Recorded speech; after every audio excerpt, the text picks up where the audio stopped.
Berro Bambán, Velar e Edicións Xerais de Galicia presentan...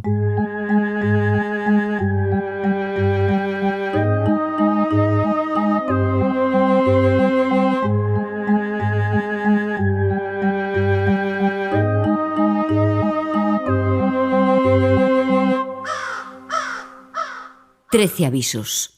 Historias para escoitar pola noite. Que unha casa estea abandonada non significa que non estea habitada. De nena, encantábame entrar nas casas abandonadas co meu irmán, e ás veces soa. Sabía que estaba prohibido, porque podía caer entre os cascallos, cravar unha punta, partir unha perna, e 1000 perigos sanguentos máis, pero non me importaba. Tiña curiosidade por descubrir que quedaría das persoas que viviran na casa. Supoño que vós tamén sentistes esas cóxegas ou non adiviñar que te espera entre restos de mobles, sombras, pó e o cheiro mesto a humidade desleixo. Dache a impresión de que nas paredes se debuxan caras que te miran, de que algo se agocha nos recunchos máis escuros. Cando saes da casa abandonada, solta o aire que levaba retendo no corpo e decátaste de que o corazón vai máis rápido. Ris con alivio. Conseguíchelo. Desta vez non houbo mans invisibles que te arrastrasen a un soto, que te sepultasen por baixo das pedras ou que te fixesen prisioneira. Desta vez, quen sabe o que acontecería se foses de noite? Son Paula Carballeira e douche a benvida a 13 avisos, un podcast onde falamos sobre o medo, contamos historias e intentamos explicar o inexplicable para poder dormir pola noite sen temor aos pesadelos.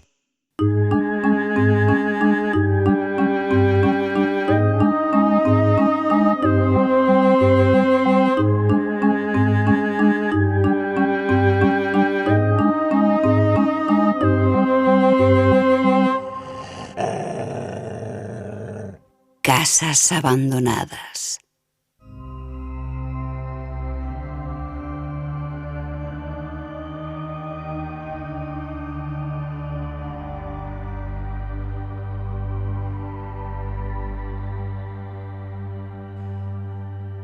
Hai unha casa indo pro polígono da Grela, na Coruña, na que explotou unha bombona de butano e matou unha parella de anciáns e o seu can, un pastor alemán.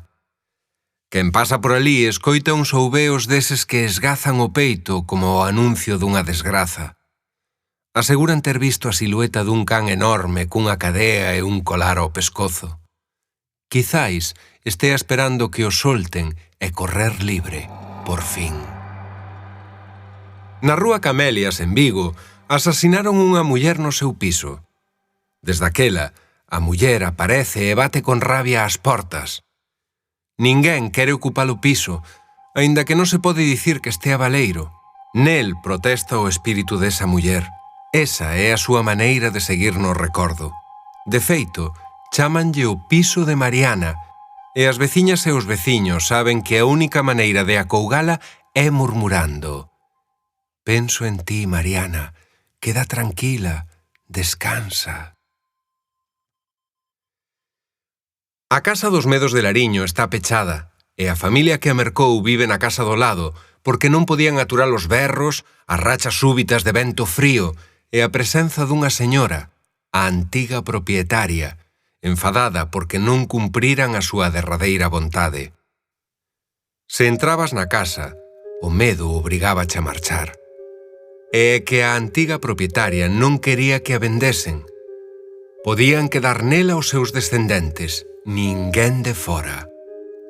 A pobre muller refuxiábase naquelas paredes e só buscaba estar cos fillos, que en vida nunca a visitaban. A Casa da Lavandeira é un lugar sinistro. No lugar da lavandeira construíran unha casa coa intención de seguir edificando outras a carón desa, preto da praia. Foi vivir ali unha parella, xente nova, con bo aspecto, bons traballos e boa saúde. Porén, non estiveron nin 2 semanas.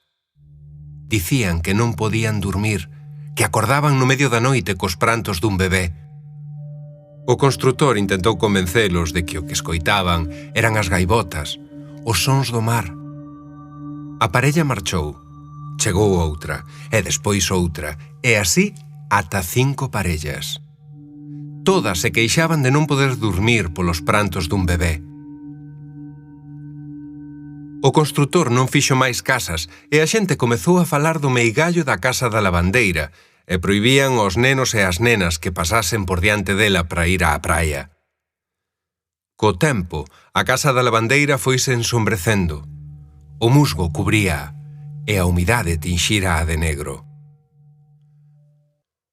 Un rapaz de Pereiro, para facerse respectar, apostou que pasaría a noite na casa da lavandeira. Os seus amigos acompañárono e deixárono na porta medio derruída da entrada. O rapaz levaba unha lanterna, algo de comida e un saco de dormir. Como non volvía, foron ver que acontecera. Atopárono dentro do saco, cos ollos moi abertos, o cabelo completamente branco. No hospital deronlle calmantes e preguntáronlle que vira. El tapou as orellas coas mans. «O bebé non cala! O bebé non cala! O bebé non cala!» repetía. Morreu o día seguinte. Xiana Vilán, arqueóloga, sabe que no lugar da lavandeira, xusto onde construíran a casa, atoparan esqueletos e cabeiras de nenas e nenos de diferentes idades da época dos romanos. Ao non conseguir os permisos para seguir coas escavacións, eses terreos foran vendidos. Luisa de Alba, que de nova fora peixeira, non deixa que os seus netos se acheguen ás casas abandonadas nas que se escoitan prantos de bebé. Di que é para chamar a atención, para que a xente entre e non volva a sair, ou saia moi diferente a como entrou.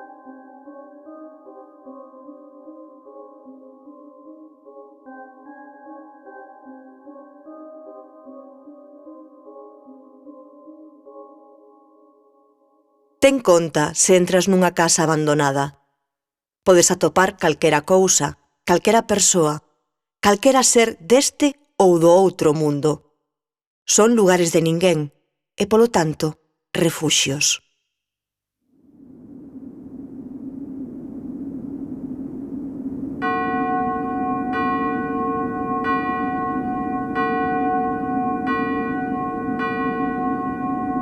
Aviso número 6. Prantos de bebé. O pranto dun bebé é un dos sons máis insoportables pro oído humano. Ao escoitalo, acudirás, mesmo se tes que aventurarte en lugares nos que non confías. É un reclamo. Estudos científicos demostran que o pranto dun bebé provoca unha rápida resposta no cerebro dunha persoa adulta, moito máis rápida que calquera outro son que a leva á acción. A persoa non pensa, actúa. E cando non nos paramos a pensar, estamos á mercede de quen si o fai. As casas encantadas funcionan a miúdo como entidades malignas, cheas de xenreira por ter sido rexeitadas. Desde o conto de Poe A caída da casa Usher ata A maldición de Hill House de Shirley Jackson, sen esquecer o Hotel do Resplandor ou A casa de indianos das cartas de inverno de Agustín Fernández Paz, moitas son as casas na literatura que pretenden acabar coa vida de quen entra nelas, para, polo menos, ter fantasmas que as habiten.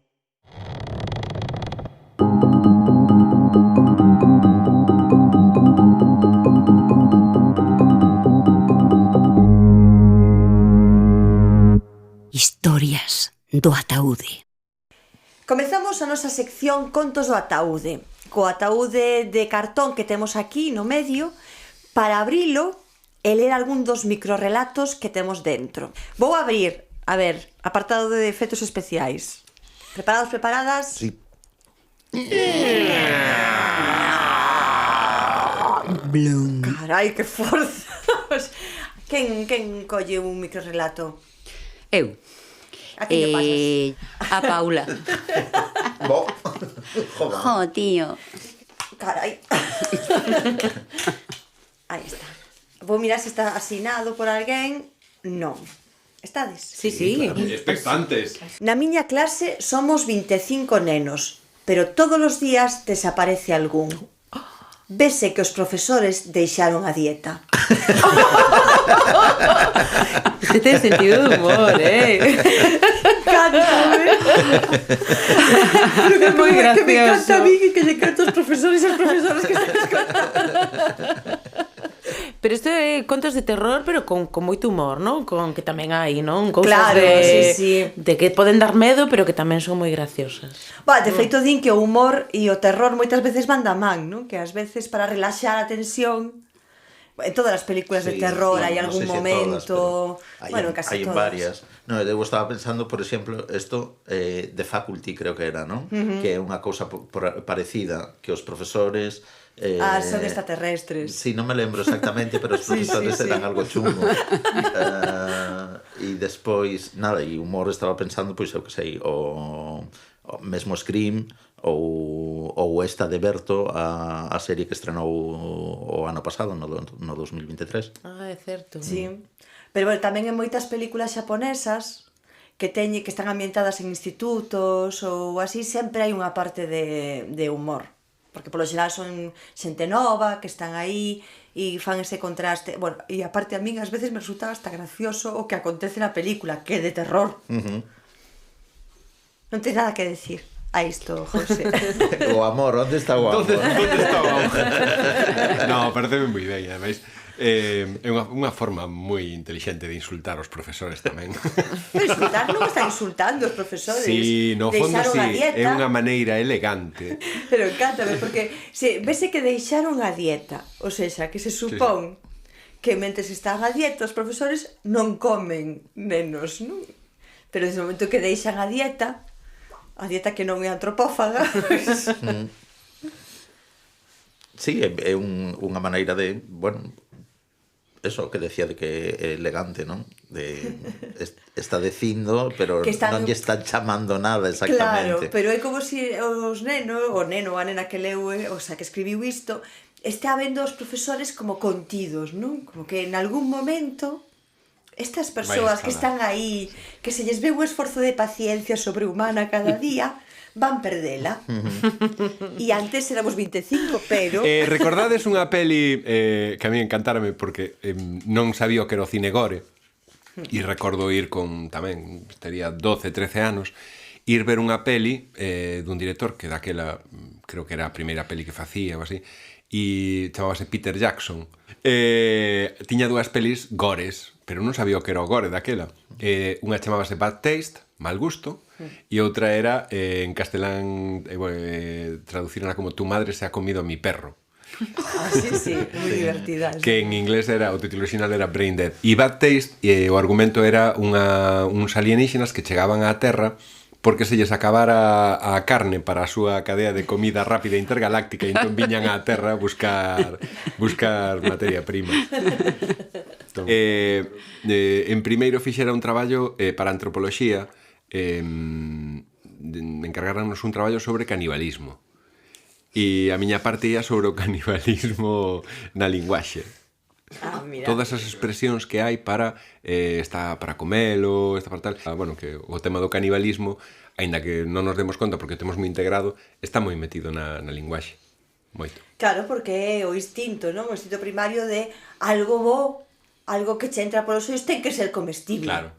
Eso que decía E máis en Galicia. E máis en Galicia, que se parecían un galego e un xaponés, en que se parecían. Eso decía, bueno, se lle adxudica a Cunqueiro, que ante unha cousa descoñecida que atopan polo camiño, o primeiro que fan é levar a boca. Sí.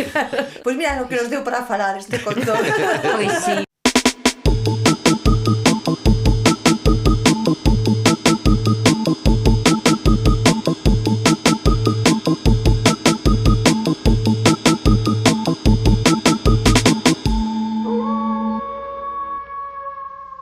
Voces desde o alén.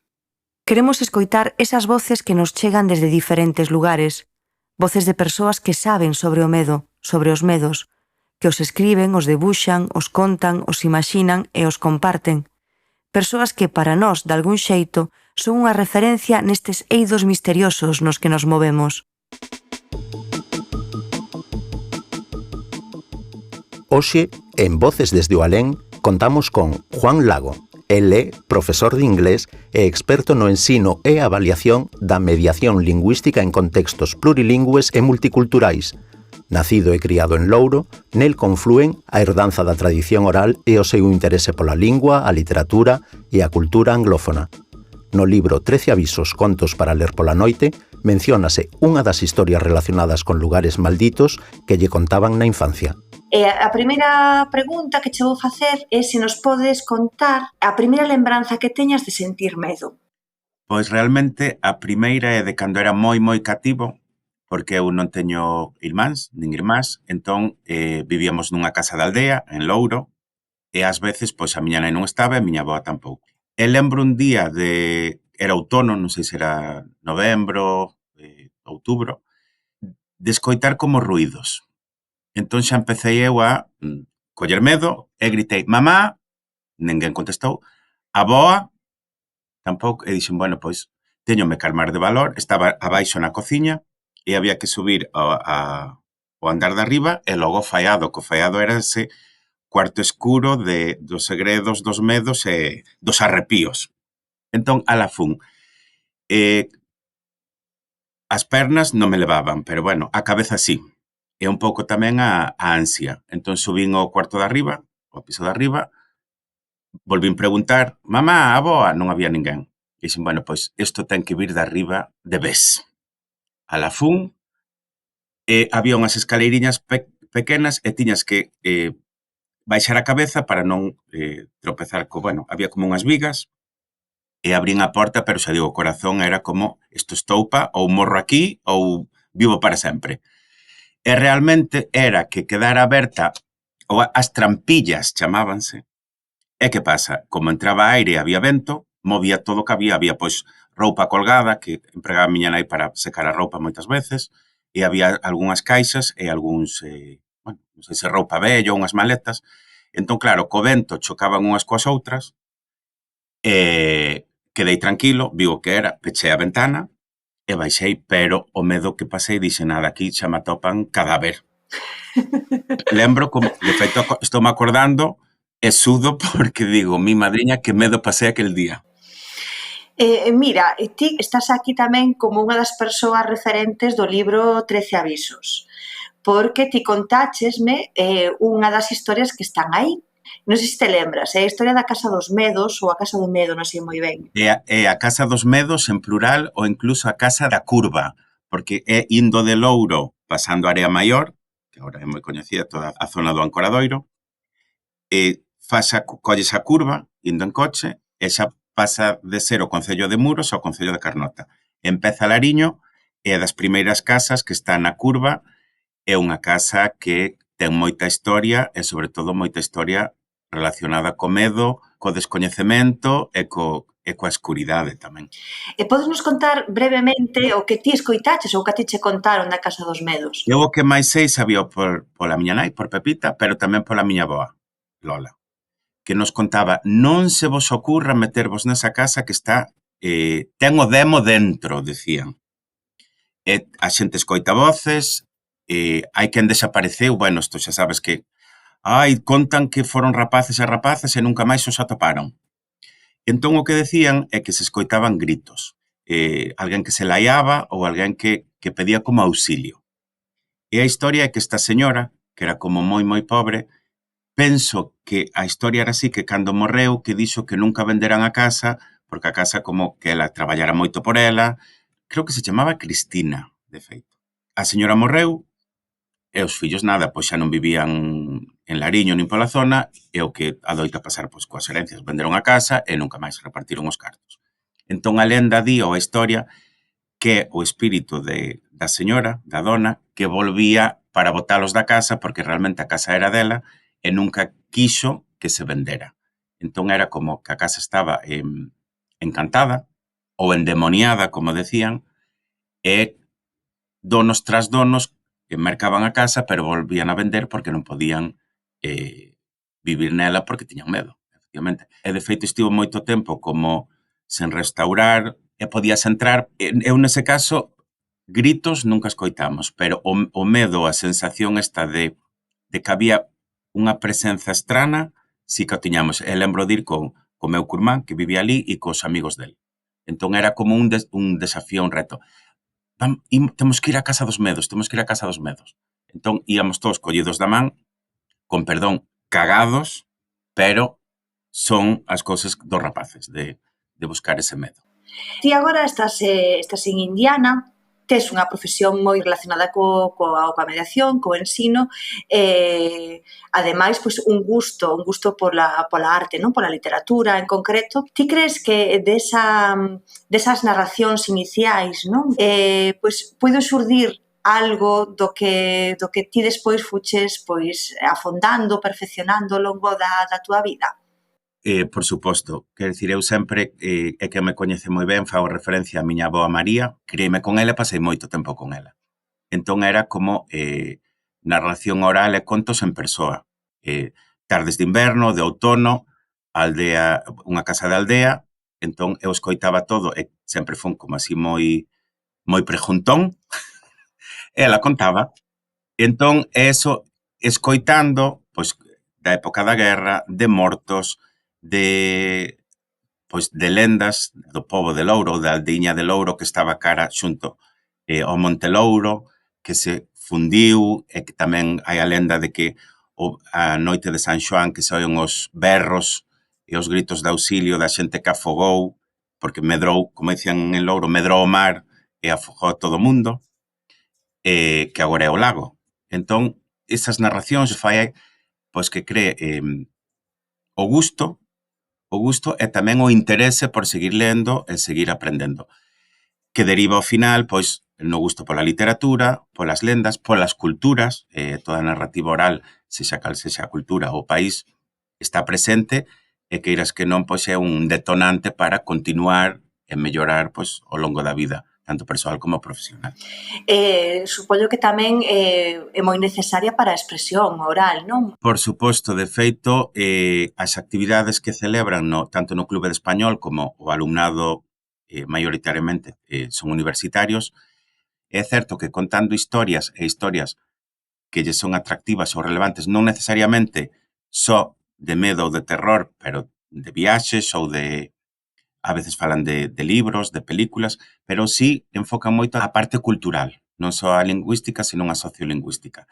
Está esa tradición e narración que eles a veces presentan de xeito oral ou por escrito, pero baseada na meirande parte nas vivencias que lles chegan, ou que lles contaron, ou que eles leen a través de libros, ou escoitan nos podcasts, ou ven documentais ou todo iso.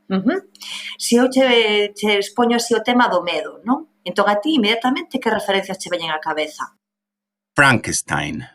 Hai mi madriña. Eu que me metía moito nos libros, recordo na biblioteca do Colexio de Louro, que sempre funcionou moi ben a biblioteca e había moitos exemplares. Lembro que o collera un venres antes de sair, pois ao mellor ás 5 da tarde. Esa fin de semana foi intensa, foi de medo. Eso gustoume, lembro e gustoume moito. Estou pensando o autor, Unha marca na parede era un relato curto de A marca na parede, hasta creo que era de Henry James. Era esa como unha mancha na parede e logo collía como unha forma humana. E algunha máis? Stephen King. Recordo o libro It, ese sí que mo ia contando o meu curmá John, que vivían, pues, das miñas estadías de adolescente, neno adolescente en Estados Unidos, e íanos traducindo ao español, pero todo o que son eses seres monstruosos ou esa sobrenaturalidade sempre me deu moito medo. E mira, para acabar, a min gustaríame que nos contases algún acontecemento real que che acontecese e que che dese moito medo. Vou compartir algo moi persoal, que quen me coñece tamén o sabe, pois meu pai faleceu cando tiña 15 anos, foi nun accidente, había como unha búsqueda, entón a unha hora concreta eu estaba coa miña nai, coa miña avoa, e oín uns gritos de auxilio, e oín o meu nome. Entón saín á rúa, dicindo a miña nai, xa chegou papá porque está chamando.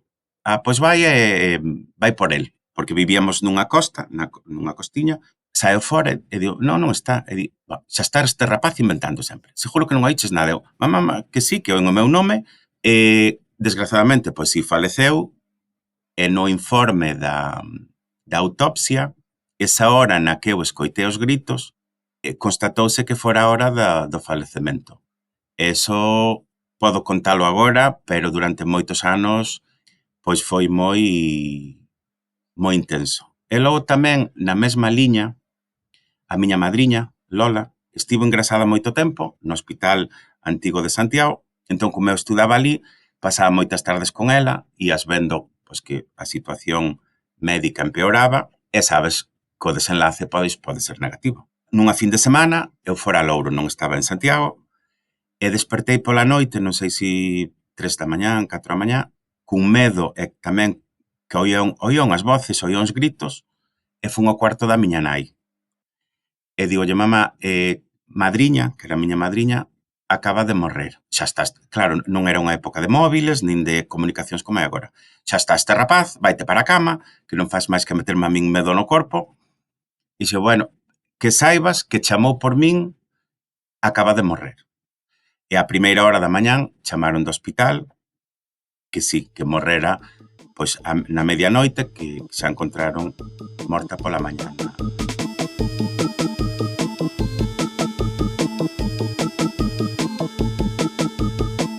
Ata aquí chegou este episodio de 13 avisos. Moitas grazas por acompañarnos.